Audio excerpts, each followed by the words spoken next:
Hey, what's going on, you guys? This is Chad, and today I wanted to talk about the brand new iPad Pro 2020.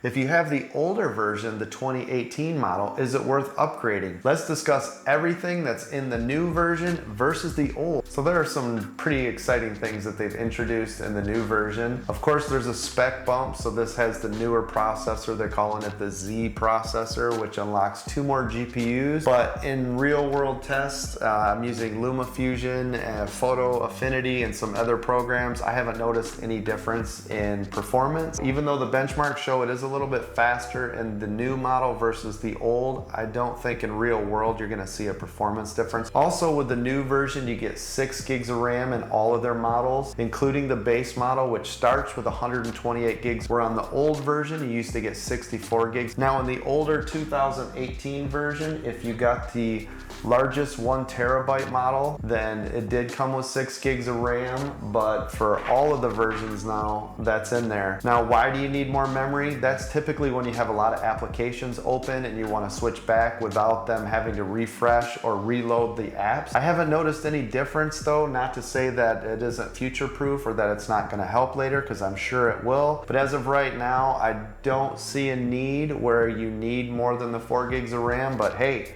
I'd rather have more RAM than less. Also, the camera is different this year. Now you've got your typical lens, your ultra wide lens, and your LiDAR. So the LiDAR system on here is basically a laser that projects out and it tells it how far away it is. And it uses this information for the AR on it. So if you're big into AR, this is going to increase the speed at which it detects things. It knows faster if you're on a wall or if you're on a floor for when you're playing your game. So if you're big into AR and architecture and surgeries and all these other applications, or just fun games, this might be something cool for you to invest in the new iPad. The camera is better on this, and it does have the regular lens plus the ultra wide lens, and I'm glad they put that in there instead of the telephoto lens, because I think this is great for architectures or anybody that's doing maybe real estate or landscape photography, things like that. Not that I would recommend using this all the time, but hey, some of us have to do this when you're out in the field. So let's say you're showing a home and somebody says, hey, I'd like to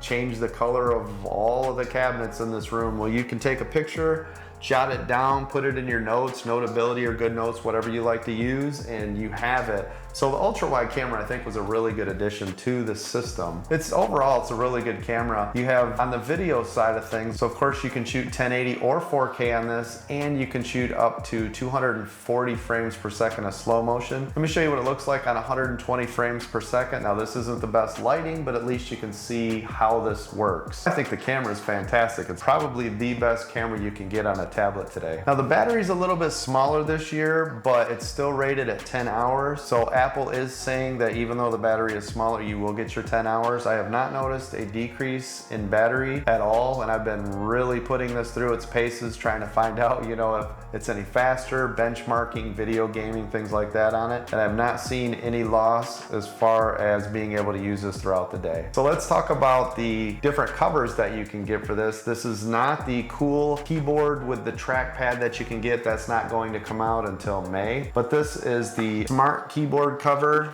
that you can get for it. Now, the only difference that I found between this and the 2018 model is the gray is a little bit darker, and you can also see on here that this has the Apple logo.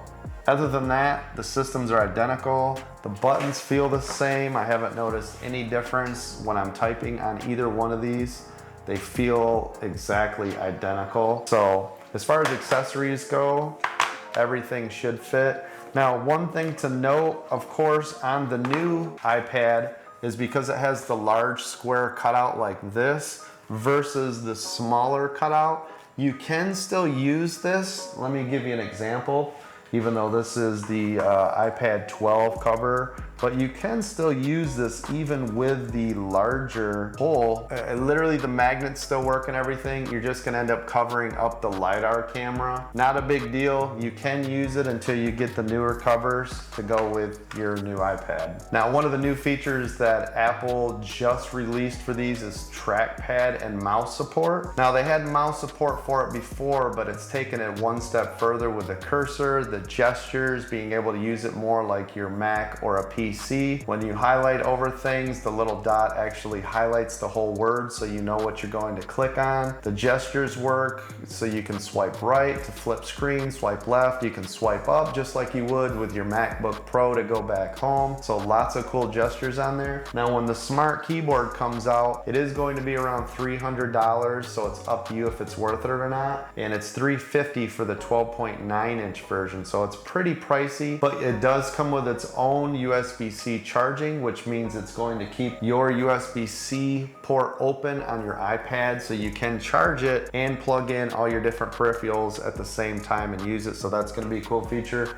And of course, it has this beautiful hinge system that's on there. I believe it opens up to 130 degrees. We still don't know how the hinge works, but it also has a trackpad, so I think that's going to be exciting. That keyboard will also work with the older generation 2018 iPad Pro versions, so you don't have to upgrade to use that. You also don't have to upgrade to get the trackpad support that works with all of the new iPads now. So do you need to upgrade to the new iPad Pro 2020 to get the trackpad and mouse support? No, you don't. So in conclusion, would I recommend upgrading to the 2020 version if you already have the 2018 version? I think if you're big into the AR, if you plan to develop or you want to use the AR, I think this 2020 version is a good way to go. If you're a developer and you need the faster processing power, not that I see it, but you might, same with the 6 gigs of RAM versus the 4, then I would recommend going to the 2020 version. If you take more photos and videos, I would recommend going to the 2020 version. But I think if you're like me, where you use this mostly for work,